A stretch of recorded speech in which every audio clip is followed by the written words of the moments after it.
보겠습니다.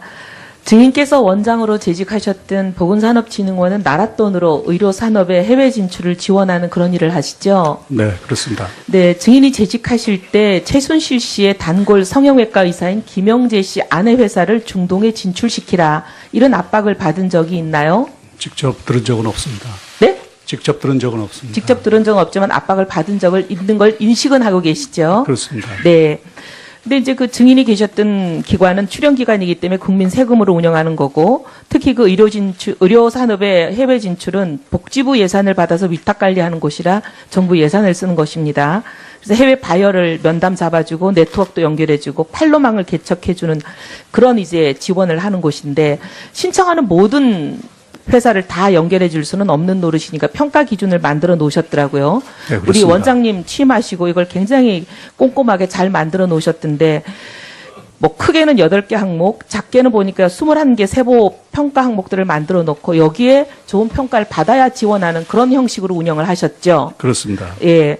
근데 보니까 뭐 과거 실적이 있냐, 얼마나 좋으냐, 예상 수익 전망이 좋은가, 의료계 평판이 얼마나 좋은가, 또 진출하는 현지 국가의 원어민 직원이 어느 정도 갖춰져 있나 이런 걸 보셨던데, 이런 기준과 절차에 따라서 최순실 씨 측근 회사를 지원하지 않기로 결정하신 건가요? 그렇습니다. 네. 기준에 미달하는 정도가 아니더라고요. 저희가 분석을 해보니까. 이 김영재 씨 아내 회사라고 불리는 YJ컵스 메디칼이라는 거는 바로 그때 당시 전년도 매출이 2,400만 원에 불과해요. 근데 손실은 17억이에요. 버는 것보다 손실이 71배나 되는, 이건 불량업체라는 말도 할 수 없을 정도로 이건 도저히 서 있을 수도 없는, 존재할 수도 없는 그런 회사입니다. 지원 불가능한 회사죠. 근데 이런 회사를 추천하라고, 그것도 국가 예산으로 추천하고 지원하라고, 이런 말도 안 되는 압력이 들어왔는데, 더 기가 막힌 건 대통령 순방에 낄 수도 없는 업체죠. 근데 대통령 순방에 공식적으로는 끼워줄 수가 없으니까 이걸 비공식적으로 비밀리에 대통령 순방마다 데리고 다닙니다. 기가 막힌 것은 거의 모든 순방에 데리고 다녔어요.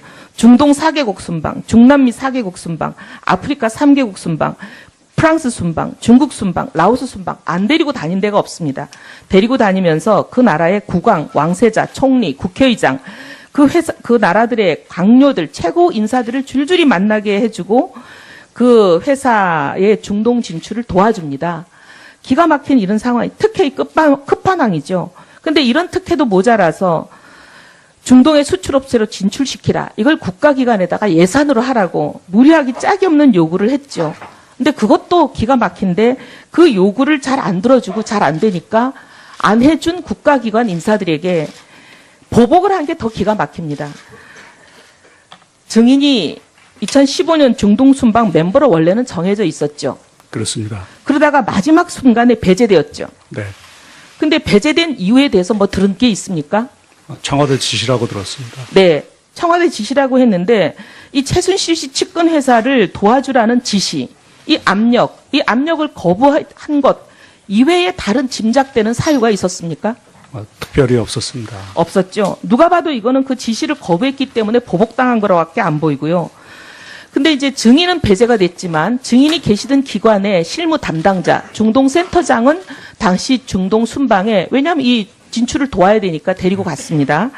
갔는데 현장에서 부당한 압력에 지속적으로 시달리다가 중동 현장에서 이 실무자가 도저히 못 견디고 중동센터장이 사표를 이메일로 증인에게 한국으로 보냅니다. 그런 적이 있었죠. 그렇습니다.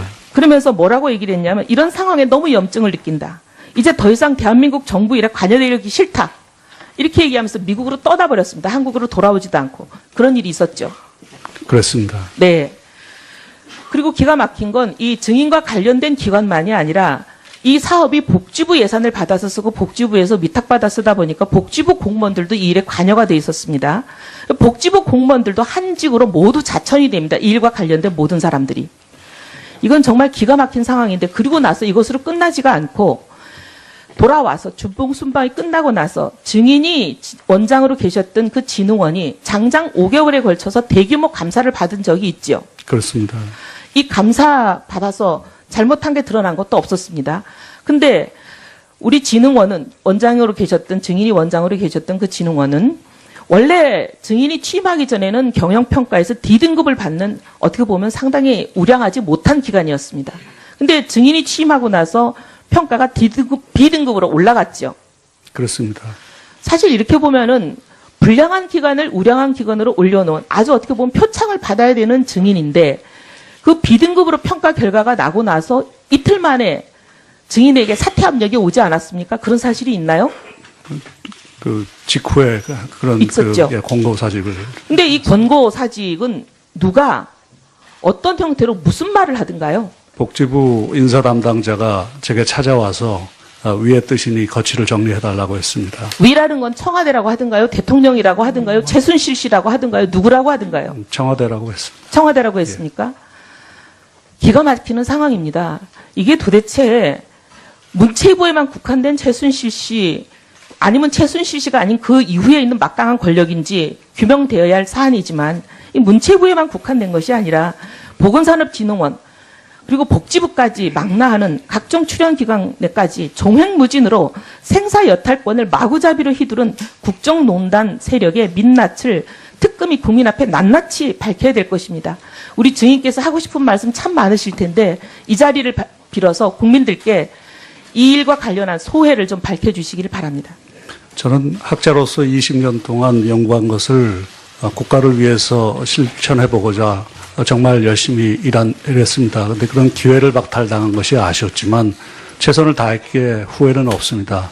다만 현 시점에서 안타까운 것은 16개월 동안 짧은 기간이었지만 아부다비 보건청 장관과 신뢰를 쌓아서 당시 우리 대사께서 금맥을 뚫었다고 평가하셨던 계약을 마무리 짓지 못하고 나온 것이 참 아쉽습니다.